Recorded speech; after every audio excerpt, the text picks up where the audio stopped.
लेकिन बहुत से ऐसे लोग होते हैं जो इस प्रॉब्लम से डर जाते हैं। डर के कारण वह अपने कदम पीछे खींच लेते हैं और अनसक्सेसफुल हो जाते हैं। लेकिन आपको ऐसा नहीं करना है। आपको लगातार सफलता के मार्ग पर चलते रहना है और अगर कोई प्रॉब्लम सामने आए तो उसे मार भगाना है। कुछ भी हो, समस्या को जड़ से उखाड़ कर फेंकते जाना है, लेकिन हार नहीं मानना है। आइए अब मैं आपको एक खेल के मैदान के बारे बताता हूँ जिसमें आप हमेशा खड़े हुए हैं और तब से खड़े हुए हैं जब से आप इस दुनिया में आए हैं और तब तक खड़े रहेंगे जब तक आप चाहेंगे। ये दुनिया का खेल का मैदान ही तो है और आप इसके एक खिलाड़ी हैं। अब जब आप खिलाड़ी हैं तो आपको जीतना है और जीतने के लिए आपको खेलना होगा। तो देर किस बात की है, शुरू हो जाओ और जीवन के इस मैदान में खेलना शुरू कर दो और तब तक खेलो जब तक जीत ना जाओ। इस दुनिया के करोड़ों खिलाड़ी कभी किसी समस्या की वजह से तो कभी किसी असफलता की वजह से मैदान तक छोड़ देते हैं, लेकिन आपको ऐसा नहीं करना है। आपको लगातार मैदान में डटे रहना है और यदि आप जीवन के मैदान में डटे रहेंगे तो कोई भी आपको हरा नहीं सकता, क्योंकि जब तक आप मैदान में रहेंगे हारे हुए नहीं माने जाएंगे। यदि आप जीवन के इस मैदान में यदि एक बार फिसल भी जाओ तो कोई फ़र्क नहीं पड़ता, क्योंकि आप मैदान में हैं।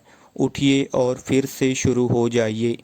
अगर दूसरी बार गिर जाओ तो एक बार फिर उठिए, तीसरी बार गिर जाओ तो एक बार फिर से उठ जाइए और तब तक मैदान में डटे रहिए जब तक सक्सेस हासिल ना हो जाए। दोस्तों, सफलता एक मोती की तरह होती है जिसे पाने के लिए समुंदर में गोता लगाना पड़ता है और गहराई में जाकर मोती के लिए प्रयास करना पड़ता है। ज़रूरी नहीं कि एक बार में ही मोती मिल जाए। आपको तब तक समुंदर में गोता लगाकर उसकी गहराई में जाना है जब तक मोती ना मिल जाए। यदि सफल हो जाओ तो इसे एक चुनौती के रूप में ले लो। क्यों? आपको पता है कि सफलता हमें मायूस करने नहीं आती, यह हमारे आत्मविश्वास को तोड़ने नहीं आती, बल्कि हमें यह बताने आती है कि कुछ कमी रह गई है। वह हमें कुछ नया सिखाने आती है।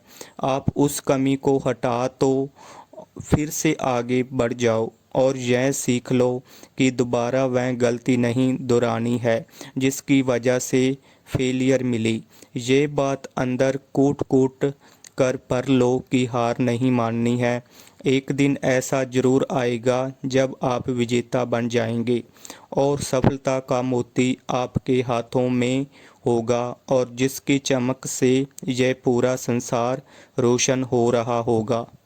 अपने मोबाइल और लैपटॉप ज़रूर चलाया होगा। सोचिए, यदि आपका मोबाइल या लैपटॉप कुछ प्रॉब्लम करने लगे तो आप क्या करते हैं? उसे उठाकर फेंक देते हैं? नहीं, यदि आप समझदार हैं तो उसे रिफ़्रेश करते हैं और फिर से सही से चलने लगता है। इसी प्रकार यदि आपका इंटरनेट समस्या करे तो आप उसे रिकॉन्टैक्ट करते हैं।